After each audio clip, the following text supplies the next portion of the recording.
Hey, Awesomes, how's it going? I just wanted to, as promised, talk to you a little bit about revising Project 1A, your resumes and cover letters. And so I thought I would kind of point out a few things that I spoke a lot about in the feedback over the weekend and into yesterday, and kind of talk about some of those items first. So, biggest thing, or not the biggest thing, I guess I should say, but one thing I do want to note is if you look at your textbook on page 287, at least in the hard copy book, you'll find in chapter 10, figure 10.6, job application letter. Many of you I mentioned to make sure you use a standard business letter format. This is what I mean right here on this page, where you have your address, space, date, space, the person to whom you're writing to, their address, including the company name, city, state, zip, etc. Okay? And then dear whomever that person is, or if you don't know that person at this juncture, dear hiring manager, hiring professional, etc.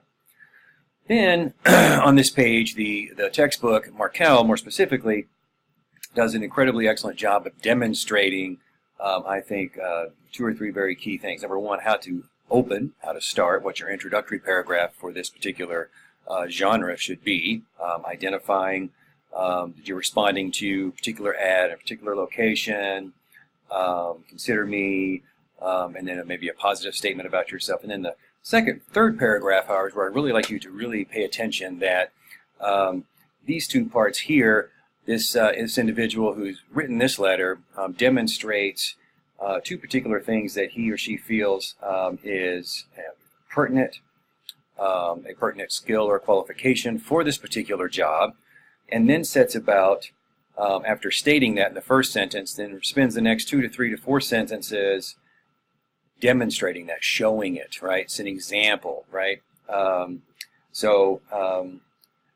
Very specifically kind of demonstrating exactly what techniques provide this strong background in computer hardware and system design, right? So in this particular, I think this person's name is Carl, right? So Carl says, I have this skill. I've got this qualification.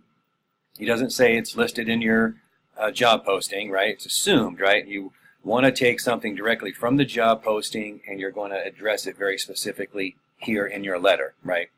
More specifically, your second, your third paragraph, and each paragraph should probably highlight one specific item, right? So in the second paragraph here, Carl says, my education at Drexel has given me a strong background in computer hardware and system design, right?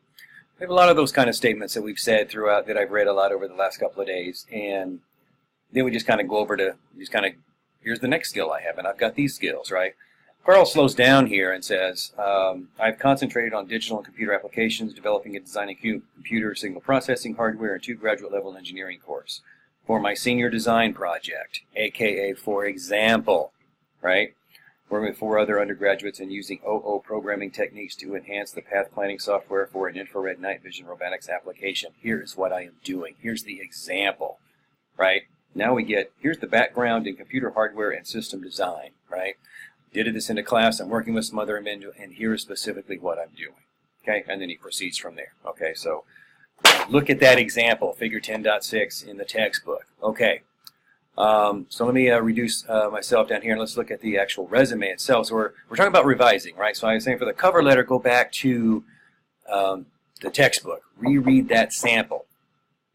You're looking at this video, I want you to kind of look at this. This is kind of a basic, overall, good balanced resume. And as I said before, we've got some things that could go here, right? We talked about moving the degree type, or with the major, right? English Technical Communication. And then we said in that previous video, maybe underneath here, we should put the GPA, right? And we should do the same thing here, right? Bachelor of Science, blah, blah, blah, should go up here. Computer Science should go here. And then perhaps, you know, in progress or something like that, since it's expected and not done yet. It's kind of still, because we still want to kind of give, we don't want to lose these columns, right? We're using tables here, right? So I've got a table set up right here on this document that allows me to put stuff on the left and on the right. And notice how each side right here is flush, right? Or what we call, we learned from Kramer and Bernhardt, justification, right? We've got justification, we've got consistency, we've got nice lines separating section to section.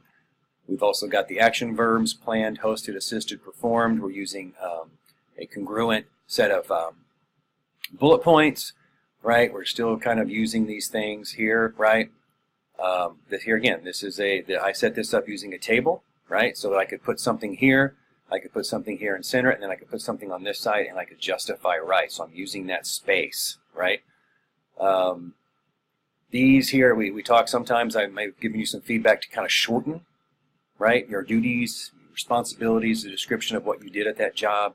So here's another one where you might be able to, talk composition and research, right?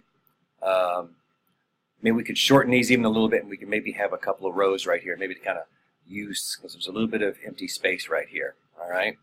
And then this one here, this particular person just wasn't done yet, but there, I think we're on the right path, right? And then we've got we could maybe we don't need to use the dean's list. We could combine those two so that we just have 4 bullet points there to kind of balance that out, and then probably maybe a reference is available upon request right there or something, okay? Good balance, good hierarchy. We have a sans serif font here for work experience, and then we're back to our serif font, right, Times New Roman, and then we're kind of designating what we call next level. We've got your top level here for this heading, next level, italicized bold, and then what it pertains to, and then the next one, italicized bold, what it pertains to, and then the same thing under work experience. See the consistency right here, right? Bold italics in Times New Roman 12, boom, boom, boom. We've got the things there. We just need to bring that consistency up in here. If I was criticizing, providing feedback to this resume, and obviously, here again too, don't let your name and address and contact information take up so much space up here. You want to use it down here in the body of your resume to really shine and bring in those things that you need, okay? All right, also, and last but not leastly, I think, if I get myself back in the middle here. Oh, hey, there you go. I think most of critical concern would be to advise to you also when revising, read your job postings. Make sure you're keying in on those keywords, things that they're, especially when they talk about their minimum qualifications, and they might have some preferred qualifications. Whatever those qualifications are, if it's you must be pursuing a bachelor's degree in XYZ, or must have minimum GPA of this, must be enrolled in a da-da-da-da-da. Make sure that that kind of stuff shows up, because that's, remember we talked about scanning a couple of weeks ago, right? These things getting scanned, right? They may insert the keywords, GPA, look for GPA 3.0 or above, and someone's going to look at that, and if they don't see a GPA listed, you might not continue on down the process, or get allowed to, or so to speak, right? Or get passed on from maybe a computer scanning to actually getting a human being perhaps to read your information. So give yourself every opportunity to get to the next level, okay? And then whatever other things on there, if they're saying things like analyzed, data this or data that, if you did something similar but you didn't call it that, borrow heavily from their words, right? If you did something that is very similar, and maybe the verbiage is a little differently, pick up on the verb, reread that posting several times and kind of get that really good sense and that idea of what it is that they're looking for, what they're asking for, especially those keywords. That's what they're going to use. All right, guys. I will be back to you, I'm sure, later on the week. You've got a lot to read, WikiHow project and stuff like that going on, so I'll give you guys a day or two, and then I'll be posting the discussion prompt, hopefully by tomorrow. All right, guys, have a great week. Please do let me know if there's more that I can do for you. Thanks for watching. Bye.